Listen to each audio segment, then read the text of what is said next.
지난 6월 1일 러시아 우크라이나 전쟁에서 21세기판 트로이 목마 작전이 벌어져 전 세계를 깜짝 놀라게 했습니다. 우크라이나 드론 100여 대가 컨테이너 트럭에 숨은 채 러시아 공군 기지에 날아든 건데요. 우크라이나 주장으로 41대, 전문가 분석으로 12대의 러시아 전투기가 파괴됐습니다. 이번 공격이 전쟁의 판도를 바꿀지는 두고 봐야겠지만요. 드론 전쟁 시대가 왔다는 것만은 확실해 보이는 사건이죠. 오늘은 21세기 군사력의 본질을 바꾼 드론의 위력을 들여다보겠습니다.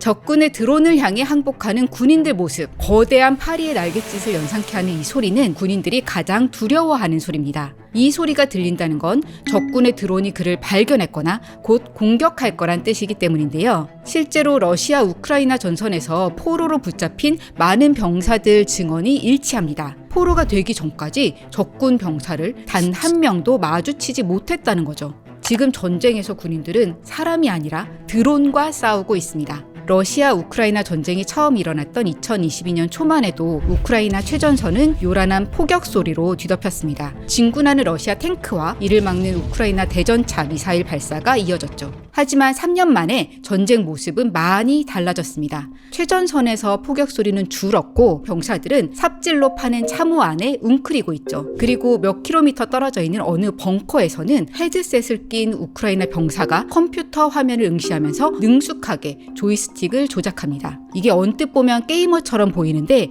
이들은 사실 자폭 드론을 조종하는 암살자들이죠. 드론은 러시아 병사를 한 명씩 표적으로 삼습니다. 그 표적이 덤불 사이, 나무 뒤에 숨어도 드론은 결국 찾아내서 쫓죠. 적군의 공포 어린 눈빛이 컴퓨터 화면에 포착되는 그 순간 드론은 급강하고 폭발과 함께 화면은 지지직거립니다. 그럼 조종사는 임무 완수인 거죠. 2022년 전쟁 직전 러시아가 보유한 군용 드론은 약 2,000대 정도였는데요. 지난해 우크라이나와 러시아가 전쟁에 투입한 드론 수는 각각 150만 대와 140만 대. 우크라이나에 따르면 전체 사상자의 약 70%가 드론에 의한 거고요. 이제는 전차, 곡사포, 박격포 같은 모든 전통 무기를 합친 것보다 드론이 훨씬 더 많은 군인을 사살하고 있습니다. 뉴욕타임스는 이걸 두고 마치 하늘에 1,000명의 저격수가 떠있는 듯한 느낌이라고 전했죠. 그럼 왜 드론일까요? 이유는 간단합니다. 싸고 빠르게 많이 만들 수 있기 때문이죠. 군사용 드론은 그 종류와 크기가 매우 다양하지만 가장 많이 쓰이는 건 1인칭 시점 드론입니다. 영상을 실시간으로 보면서 조종할 수 있는 드론으로 원래는 레이싱이나 영상 제작에 주로 사용되는데요. 전쟁 초기 포병 전력에서 크게 열세였던 우크라이나가 이런 취미용 드론을 개조해서 무기화한 겁니다. 케이블 타이로 폭발물만 묶으면 바로 살상 무기가 되는데 적을 정확하게 타격할 수 있는 데다 작아서 적군 방공 시스템에도 잘 걸리지 않죠. 특히 가장 인상적인 건 가격. 대당 제작 비용이 겨우 55만 원 정도입니다. 대전차 미사일 제블린의 한 발당 가격이 약 1억 1,000만 원이니까 200분의 1 가격인 거죠. 우크라이나의 이런 소형 드론들이 러시아의 수백억짜리 전투기들을 날려버렸으니까 가성비가 상당한 거죠. 이런 드론 공격을 막기 위해서 두 나라 군인들은 배낭에 휴대용 제밍 시스템을 달고 다닙니다. 강력한 방해 신호를 방출해서 드론과 조종사 간의 무선 통신을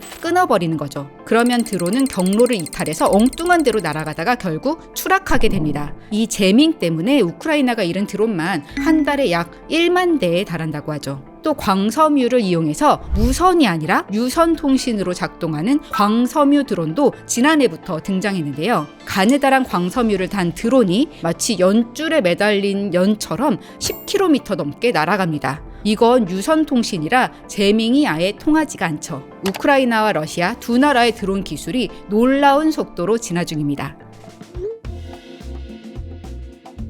이렇게 드론은 21세기 전쟁의 모습을 확 바꿔놨습니다. 대형 전차나 장갑차는 많은 양의 전자신호를 방출하기 때문에 곧잘 드론의 먹잇감이 되곤 하는데요. 전차의 엔진이나 열려있는 해치, 포탑에 저장된 탄약같이 취약한 부분만 정확하게 골라서 치명상을 입히죠. 그래서 이제 러시아군은 장갑차 대신 오토바이나 전동 스쿠터, 골프카트, 때로는 도보로 이동하기도 합니다.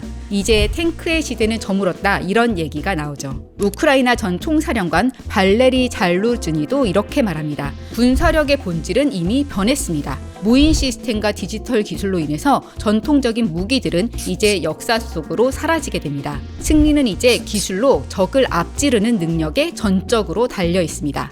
전 세계 군사 전문가가 한 목소리로 강조하는 다음 신기술은 단연 인공지능입니다. AI와 드론이 결합한 자율주행 킬러 드론 시대는 이미 러시아 우크라이나 전쟁에서 열리기 시작했는데요. 아직까지 완전한 자율주행까지는 아니지만 조종사가 원격으로 드론을 조종하다 목표물을 한번 지정해주면 AI 드론이 그 목표물을 알아서 추적하기 시작합니다. 조종사의 승인이 떨어지면 그 목표물을 파괴하고요. 현재 드론 전쟁에서 가장 중요한 건 고도로 숙련된 조종사 인력이거든요. 조이스틱으로 비행 각도를 미세하게 막 조종하면서 표적을 놓치지 않고 쫓아야 되는데 고도의 집중력과 기술이 필요한 매우 어려운 일입니다. AI 드론은 이런 조종사의 숙련된 조종이 없이도 목표물을 절대 놓치지 않으니까 또 한 번 전쟁의 판도를 흔들 수 있는 핵심 기술이 될 겁니다.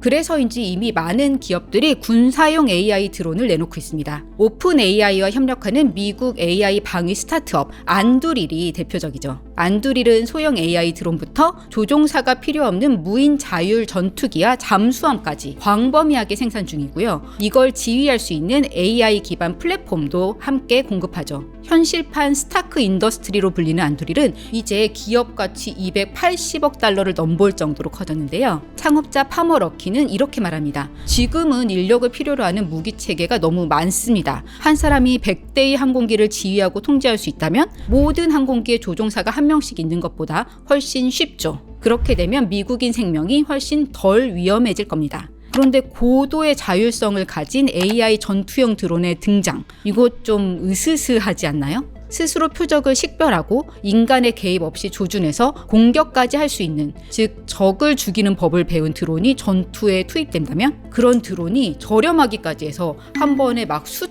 수만 대를 띄울 수 있게 된다면 모든 전쟁은 끔찍하지만 인간의 개입 없이 누군가를 죽일지 말지가 결정되는 그런 전쟁은 더 디스토피아적인데요. 그래서 마치 핵 확산 금지 조약처럼 AI 드론을 포함한 킬러 로봇을 개발하지 못하게 UN 차원에서 조약을 맺자, 이런 주장을 하는 스톱 킬러 로봇 같은 단체가 있고요. UN 구테우스 사무총장도 킬러 로봇은 정치적으로 용납할 수 없고 도덕적으로 혐오스럽다라고 말하기도 했죠. 하지만 안두릴 창업자 파머 럭키는 이렇게 반박합니다. 그럼 나토가 물총과 새총으로 무장해야 한다고 생각하세요? 아니면 푸틴에게 우크라이나 침공하지 말라고 간청하는 편지를 쓸까요? 우리 사회가 유지될 수 있는 건 미국과 동맹국들이 적을 위협하는 힘의 방어막을 갖고 있기 때문입니다. 이러나 저러나 러시아 우크라이나 전쟁에서 이미 진가를 입증해버린 전쟁 드론의 기술 진화를 막기는 힘들어 보입니다. 특히 스트롱맨이 대세인 이 시대에 그런 자제력을 기대하기란 쉽지 않겠죠.